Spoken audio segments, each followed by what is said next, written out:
Welcome to Matters Financial and Geopolitical from a Frontier. Thank you for stopping by. I hope the week's gone well.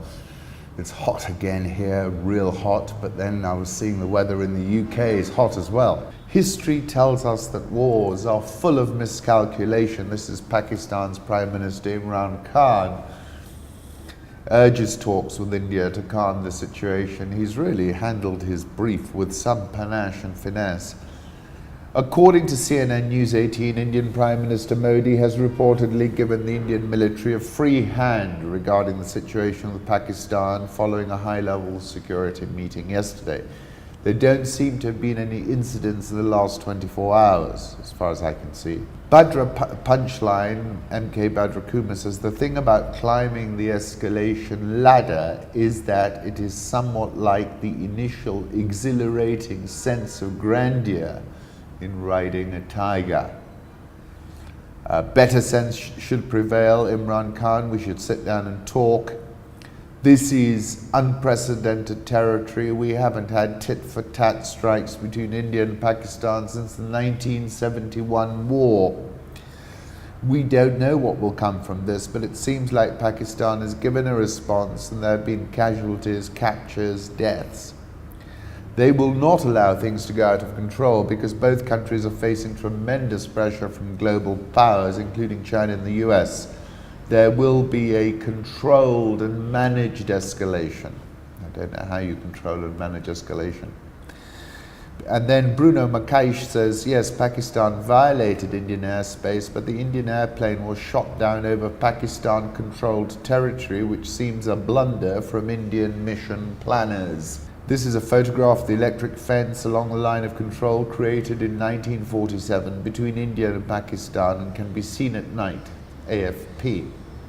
Right, let's move on to Trump-Kim in Hanoi. The summit was cut short after North Korea demanded the end of sanctions. This is what's come out subsequently. No agreement was reached at this time, but their respective teams look forward to meeting in the future. Really bad timing to get all this news right smack at the close of the stock market. Kospi closed at a session low. Index fell the most since September. David Inglis. Here's a picture of the lonely dining room at the Metropole where the delegations never showed. This is a photograph of POTUS and Kim sitting down in a restaurant at the Metropole the day before from David Nakamura. And that takes me back to, a new history starts now, an age of peace from the starting point of history. Maybe not yet. And I go back to this question I posed in April 2018. What security guarantees can Trump provide to Kim? Offering up bulletproof security guarantees is the equivalent of threading the needle. And I think that's essentially hasn't happened here. And then Trump said, one of the things Chairman Kim promised me last night is regardless, he's not going to do testing of rockets. I trust him, I take him at his word. The last time he tested rockets was in September 2017, when I quoted "A Screaming Comes Across the Sky," Gravity's Rainbows, a 1973 novel by Thomas Pynchon, which is about the design, production and dispatch of V-2 rockets by the German military. In particular, it features the quest undertaken by several characters to uncover the secret of a mysterious device named the Schwarzgerät, the black device, slated to be installed in a rocket with a serial number 00000. As the world watches Pyongyang, I cannot help wondering if Kim Jong-un has read Pynchon, which speaks of a screaming comes across the sky. It is a curve each of them feels, unmistakably. It is the parabola. They must have guessed once or twice, guessed and refused to believe that everything always collectively had been moving toward that purified shape latent in the sky. That shape of no surprise, no second chance, no return. Well, he's not going to do that for a while, it seems. Then the other big development, which was really unputdownable, was Michael Cohen The President of the United States thus wrote a personal check for the payment of hush money as part of a criminal scheme to violate campaign finance laws, his opening statement via Robert Maguire. And in August 2017, I said any financial expert will tell you that President Trump's financial affairs are a smoking gun. I said that the Deutsche Bank loans were surely mirror transactions where Deutsche Bank was a commission agent interposed between Trump and the real lender. All those sales where Trump proclaimed himself a genius because they were so off market, we would all be incredulous, were essentially just that, incredible. There is a prima facie case here and it's in plain sight, I said. President Trump knows it, and that's why he's been demanding Al Pacino, a la Martin Scorsese's Godfather-style demands of loyalty from the likes of the now dispensed with FBI Director James Comey. Then Mr. Trump, apparently, according to Michael Cohen, put Mr. Stone on the speakerphone. Mr. Stone told Mr. Trump that he had just gotten off the phone with Julian Assange.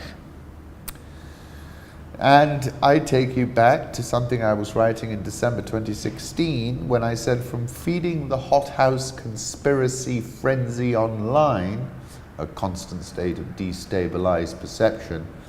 And I think that's really key. At these sort of critical voting moments, the Russians understood how to create that sense. Timely and judicious doses of WikiLeaks leaks, which drained Hillary's bona fides and her turnout and motivated Trump's. What we have witnessed is something remarkable and noteworthy. And talking about this, I said the first thing is plausible deniability, and the second thing is non-linearity. And if you're taking calls from Roger Stone, who's telling you he's been on the phone to Julian Assange, you're not being very non-linear. Michael Cohen said Donald Trump is capable of behaving kindly, but he is not kind. He is capable of committing acts of generosity, but he is not generous. He is capable of being loyal, but he is fundamentally disloyal. And then he said, Mr. Trump called me a rat for choosing to tell the truth, much like a mobster would do when one of his men decides to cooperate with the government. I've said before, Trump is a linguistic warfare specialist, but this is a dead giveaway, and any linguistic analysis would tend to agree with Michael. I thought Michael Cohen was very credible. I'm not sure if he landed a knockout blow, however, largely because POTUS has moved the needle in these matters. Then the whole Trump saga is like The Godfather, but if all of the characters were Fredo. Pretty intimate dinner set up, Trump joined by Pompeo and Chief of Staff Mulvaney, Kim with his military spy chief and foreign affairs minister, plus translators. That's from the AFP. Now, just a final point on the menu. Trump and Kim dined on shrimp cocktail, grilled sirloin with pear kimchi, that sounds good, and chocolate lava cake. Chilled shrimp, romaine leaves, Thousand Island dressing, diced avocado, fresh lemon, herbs, grilled sirloin with pear kimchi, marinated tender sirloin grilled with sauce, served with kimchi, fermented inside a pear. Chocolate lava, hot runny scented chocolate cake, chocolate crumble with fresh berries and vanilla ice cream, dried persimmon punch, traditional beverage sweetened with dried persimmon and honey. That sounds tasty, actually. Of course, the other truce dinner with Xi Jinping. They quaffed a Catena Zapata Nicholas Malbec 2014 wine with their sirloin steaks. He obviously likes his steak. And finished it all off with caramel rolled pancakes, crispy chocolate and fresh cream. That dinner ran over by 60 minutes, and all the guests got up and broke into spontaneous applause.